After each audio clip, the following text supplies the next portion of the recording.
Hi everyone and welcome back to my garden. I'm so excited to be filming this video today. I'm going to be sharing the lessons I learned in the garden in March. So, welcome, grab a cup of tea. This is actually just water, but in a cute mug. And join me for the lessons I've learned in my garden in March as a first year gardener. That's very crucial to note.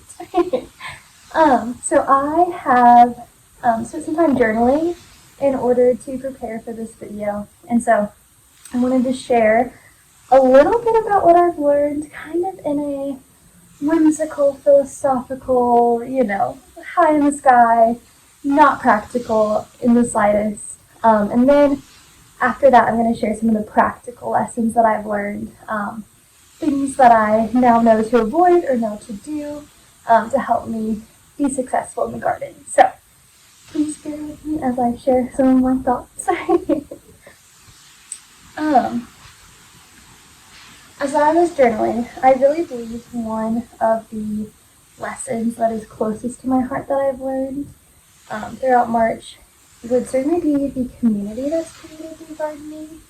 It's been very beautiful to see just how many relationships have been formed in just a short period of time. I have an amazing neighbor who lives across the street from me, and he is he works at a community garden nearby, and he just seems like a wealth of knowledge and information, and him just seeing me out in my garden sparked conversation, which was so amazing and very welcomed. And then I have a neighbor who lives on my street who came and asked if I wanted some of her compost because she always gets too much because there's a minimum order amount and she would want to share. So I don't know, just like being able to share with others, whether that's knowledge, whether that's material, information, things like that, that kind of need and willingness to give that I've experienced from others is really beautiful and really exciting, and I'm excited to kind of return that tenfold. I'm hoping to give them both some of my pepper seedlings that I've grown, and I hope you like them. I hope to continue to experience this as well. Okay, the second lesson I have learned is that we as human beings, we need to learn and kind of train ourselves and grow in the habit of avoiding our need for instant gratification. We live in the 21st century. We can DoorDash anything within 10 minutes.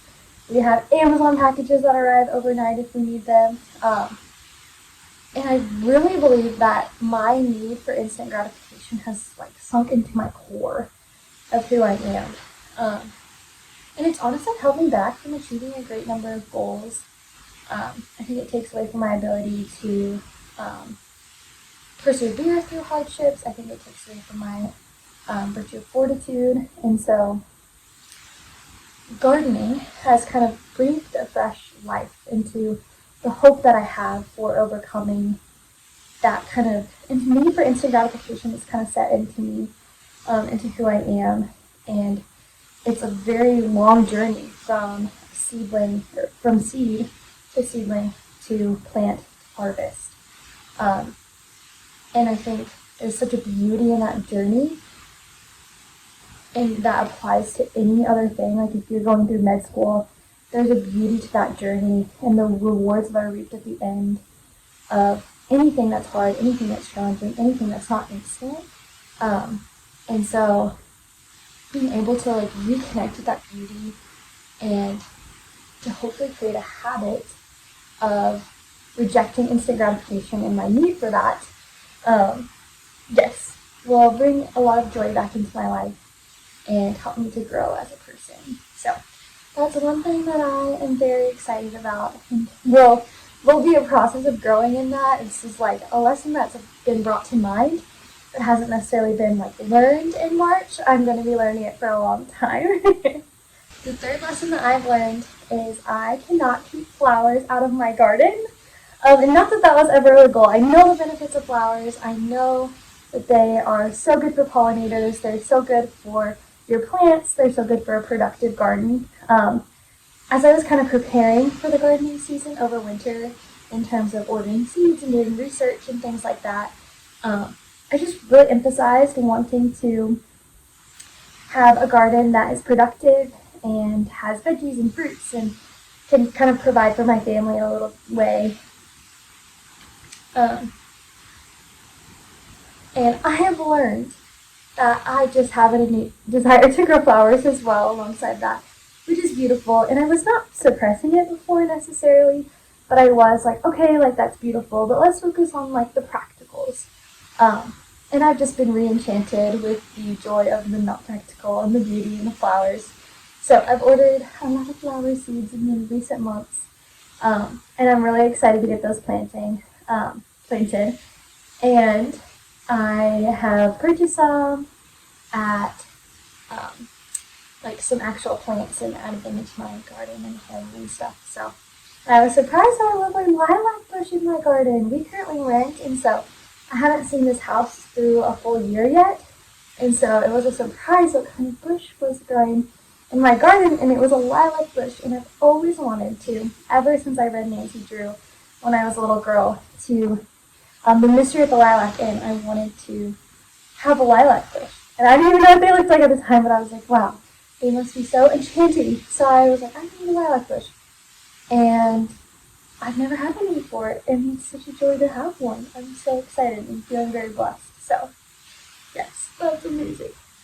The fourth lesson that I have learned, and it kind of is similar to the second lesson, it's been brought to my mind, it's been brought to my attention, but I will continue to grow in it for a while. It'll be a long while. And that is letting go of perfectionism. I really enjoy sticking to schedules and to-do lists, and everything being pretty orderly. And it's been really challenging but refreshing for everything to take a little longer than expected, everything to have extra steps, things to not look exactly the way that I think they should, and things are a little messier than I envisioned. And so I'm slowly learning to fall in love with the creative chaos. I don't mind messes. I'm not like a neat freak or anything like that, but I like when the finished product looks like I envisioned. And that doesn't always happen in gardening. And so it's been fun to experience that chaos, let go of that perfectionism. There's definitely still a strong pull for the perfectionism, but I'm working through it and hopefully growing in that along the way. Oh, and one way that I think perfectionism kind of manifests in the garden as a first-year gardener is I don't want to fail at anything. I don't want to learn a valuable lesson about frost through losing all of my strawberries, or learn a valuable lesson about pest control via losing all my tomatoes. I just don't want that. Which I think there's like a practical reality. Like, okay, I've invested my time, energy, and effort, and this is a whole year that will go by until I can try again. There's a practical reality, but then there's also a perfectionism layer to it. So just being able to fail and know that that is a part of the process is another way I'm growing. I'm not there yet because I still don't want to fail. So the first lesson that I've learned is everything takes way longer than you expect. So kind of focusing in on, and this is kind of something I went into gardening knowing I always kind of bite off more than I can chew, and I just didn't realize how long some things take, which is okay. So my recommendation, and I kind of did this, but I had the intention of doing this at least. I don't know if I've like actually done it, if this makes sense, but I would recommend planning on learning all you can about a few things in the garden that you want to do. So maybe you want to be a really great garlic grower. That is one of the things that I am like very focused in on knowing everything I can about. I'm babying my garlic. I'm doing everything I can to make sure it's okay and good. I have a couple plants like that. I want to learn everything I can about them this year, at least in a knowledge way. I know I will learn a lot with experience as well, but I want to know I can successfully grow a few things. I want to know I can successfully grow a few things. And so just focusing in on those and still growing other things. Like I'm growing peppers and they're turning out great so far. They haven't even made it outside yet. I shouldn't say that. The seedlings look really good, and those are not a focus area of mine. So that kind of helps cut down on like the time thing. Like I haven't fertilized my peppers at all because they're not the focus this year. I've got to focus on the garlic, and there's only so much you can do, especially if you have other things going on in your life. So that was one recommendation I have. Okay, my second lesson I have learned, and maybe this is just for me, but I need to take notes on when I plant things. I think I will remember, and then I do not. And especially if I deviate from the schedule that I have, the planting schedule I have, because I will deviate like 1 to 2 days, maybe 3 to 4, to be honest. Like, oh, I don't have time to sew any of that today, like, I'll do tomorrow, etc. And I think, oh, I'll remember. I did it a couple days later. And then when it comes to, oh shoot, is this supposed to have germinated for now or not? I don't know, and I don't remember, and I think I'm going to, but I don't. So making sure I'm writing down the dates of when I start things. Oh, one of the most exciting lessons I've learned, because I did not really intend to do this, but I live in a neighborhood with a lot of hungry bunnies and a lot of hungry squirrels. And I decided to focus, one of my things is to focus on growing garlic this year. And so I have 2 beds of garlic outside, and they're looking beautiful and wonderful, and I'm so excited about it. But I learned that they're really good pest control for those kinds of pests because of their strong scent, as well as onions are too. And so I am going to hopefully expand this lesson because there are some garden beds that I have far enough from the garlic that I don't think they'll be effective protectors. But everything I've planted right now, they've effectively protected very well from squirrels and bunnies. So that's a very big blessing. Okay, another lesson I've learned this month, which is through failure, or yes, led to failure, is that anything not connected to the ground, you need to water more regularly. So any like containers that just like aren't connected to the ground. I don't know if that makes sense. But I have like a raised garden bed that's like raised off the ground, and I didn't water it at all over the winter, and so I had garlic in there, all mulched, all planted, all beautiful, and not one came up. I was like, what the heck? Everything else, everywhere else came up. They had the same sunlight, they had the same whatever, they had the same soil. What's going on? And I realized that they just didn't get any water. I didn't water them once over the winter, and so unless it rained or snowed, which it did, but probably not regularly enough for them to be sustained. So that's a lesson I learned in March. Okay, the next lesson I've learned is that it's so hard to thin out seedlings. I hate it. That is probably my least favorite part of gardening, is thinning them out, and I know it's good for them overall, but I just want to save everything. I want every seedling to have a chance at life. And I struggle with, this is like this seedling's only shot at life. Like they were just a little seed and they've done the hard work of sprouting, and I'm just gonna rip them out of the ground. That's really hard for me. So if you don't relate to that at all, leave it in the comments of how you overcome that. Like, just want for them to live. Okay, the next lesson I've learned in March is a little funny. So I have been, one of my focus areas, which is humbling to admit because it probably will be a failure, is onions. I really wanted to grow onions from seed, and I did all the research about varieties, long day, short day, intermediate. I learned all about fertilizing, root disturbance, etc. And I learned the trick that you're supposed to trim them when they get to a certain height due to the energy focusing back into the roots when you do that.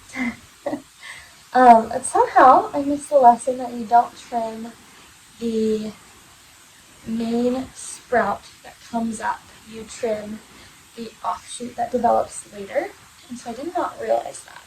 So I trimmed them way too early in their development, and they just aren't looking good now. So I'm going to try to plant them out. I also think I planted them too shallowly, and I don't know if you can have leggy onion seedlings, but It's like the roots are above the soil for some of the plants.